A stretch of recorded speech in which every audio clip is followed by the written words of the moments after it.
Hello all, and welcome to Let's Play Mount and Blade with Fire and Sword. I'm Nai. Mount and Blade Fire and Sword is kind of a sandboxy game where you get to play the leader of an army in somewhere around 1500 AD Northern Europe. You get 2 stars as a commander, build your guys up from a very small group of maybe 5 or 6 people up to an army of hundreds. And you can do everything from just fight battles to actually own the entire nation. Pretty cool stuff. But because this is really a sandboxy game and requires a lot of time invested, we're going to be doing this with a lot of it off-screen. With Fire and Sword, of course, you're going to start with your character. I'm going to play on normal because I don't hate myself. And unlike the previous Mount and Blade games, playing as a woman does not seem to screw anything up. Whereas, say, Warband, if you played as a girl, you were automatically putting yourself on hard mode. A lot of fun, actually. First thing we get to choose is what our saving policy will be. Mount and Blade does not like you just quitting without saving. It wants it to be realistic. So that's what we're going to play. Choose our name, we get to choose our attributes. Nice thing about the Mount and Blade series is that it plays almost like Dungeons & Dragons in some ways. A lot of how you play is decided by the stats that you choose from the very beginning of the game. There are 4 basic attributes. You got Strength, which doesn't do what you'd think. It doesn't decide what your attack stat is. Basically, the 4 basic attributes simply decide what the maximum level of your skills are, and then provide some small bonuses later. Strength, as you can see in the upper left-hand corner, governs things like Iron Flesh, Power Strike, Grenade Throwing, Power Draw, and also gives you 1 point of HP for every level you choose. Me, I don't need it half the time because I don't intend to go into the fray. Agility is nice because it is very much focusing on how fast you hit things and how much of a sneaky bastard you can be. If you're going to be a thiefy type guy or if you're going to be using archery, agility is the way to go. Intelligence does what every intelligence stat in every game does. It lets you do more skills. So for every point of intelligence you use, you will get more points to spend on your actual skills. In addition to that, all the intelligence abilities, and there's more of them than any other skill, are going to be things like, engineering and surgery, things you got to be smart to do. Charisma is obviously my favorite because I like to have a really big party. Every point of Charisma will increase your party size limit by 1 straight off the bat, which means you just get more guys per point of Charisma. But Charisma also governs things like trade, so how much you can sell for, how much you buy for. Leadership decides how many guys you have in your party and how much you pay them. Prisoner management decides how many guys you can have prisoner, so they don't, rebel and kick your ass. So, I like to use Charisma. That said, intelligence is good because it will give us some extra skill points to begin with, and the intelligence skills are nice. Remember, you're not only focusing on the attributes now, you're focusing for down the line, which is kinda hard to do, especially if you don't know what you're doing. Thankfully, I know what I'm doing. So what I'm going to do is toss 2 points into Charisma and 2 points into Intelligence, because I want the Charisma stats, and I also want to get some extra skill points. Then we get to play with skills, which are, well, the meat and potatoes of the game. Iron Flesh just increases your HP. Power Strike not only allows you to get more melee weapons, but you get more damage per hit. Grenade Throwing does exactly what it sounds like. Throw explosives, get bigger booms. Power Draw is entirely based on bows. Now, Weapon Master actually takes entirely the proficiency you see on the right-hand side. The higher your Weapon Master is, the higher you can train your skill and proficiencies, which means the higher damage and accuracy you're going to have with all of your weapons. Your weapon proficiencies can still increase, think Oblivion, just by using them. But if you want to train them up, because you get skill points for every level, you're going to want to upgrade Weapon Master. Shield means you take less damage to your shield and have more coverage from it. Athletics lets you run faster, while riding lets you not only ride faster, but you'll get better mounts. Shooting from horseback is for those of us who use crossbows or regular bows or rifles so that we shoot more accurately, we reload faster, and we can't fall out of the saddle. Personally, I've never seen that happen. Looting is used for multiple things, not just what loot you get after kicking the crap out of an entire enemy army, but also for things like just looting a town, how fast you can do that. Trainer is wonderful. For each point in trainer that anybody in your party has, experience is spread to all the lower level party members to level them up faster. Very useful in high amounts. We've got tracking. You can actually see where your enemies have been, how long ago they were there, and what their party size was. Tactics, I'll be honest, I have no idea what this thing does. Supposedly, your starting battle advantage is increased by 1 for every 2 points of tactics you have. What starting battle advantage does, I have no idea, but I think it has something to do with how many units you can have on the field at once and what your increased rolls are.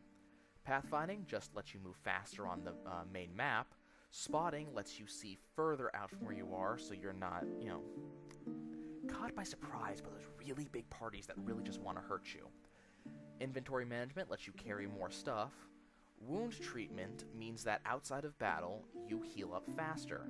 Again, you don't want to be ambushed when you have a lot of very wounded guys.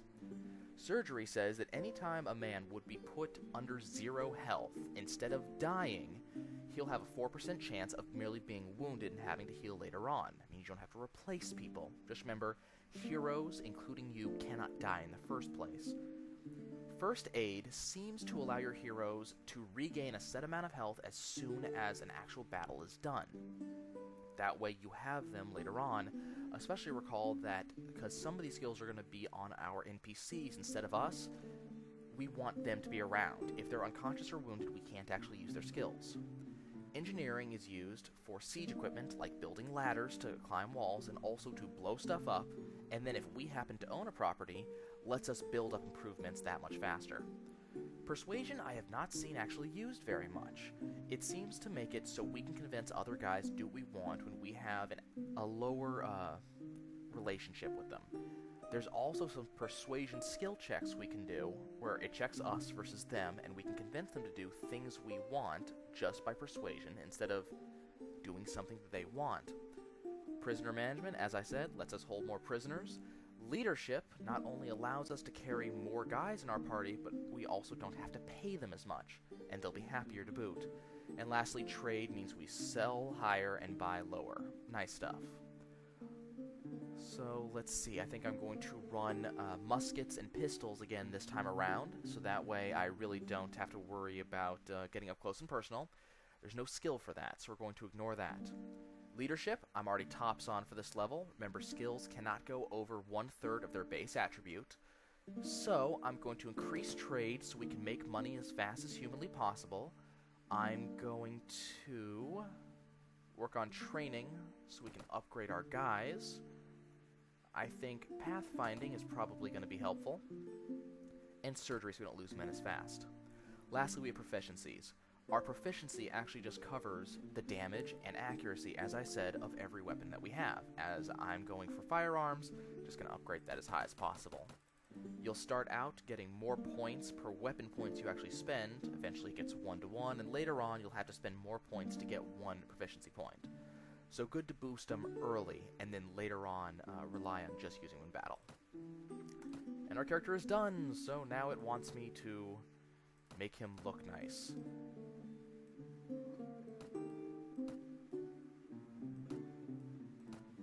So let's work with something sure like that. That looks like the dashing hero that we should have. Mount & Blade does not want to throw you into what can be a difficult game without knowing what you're doing, unlike the last game.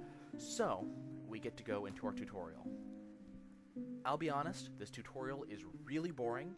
It's only good for people who have no idea what they're doing, so we're going to just hit escape, This is a short tutorial that if will it'll guide let you me, through your first steps in the and game.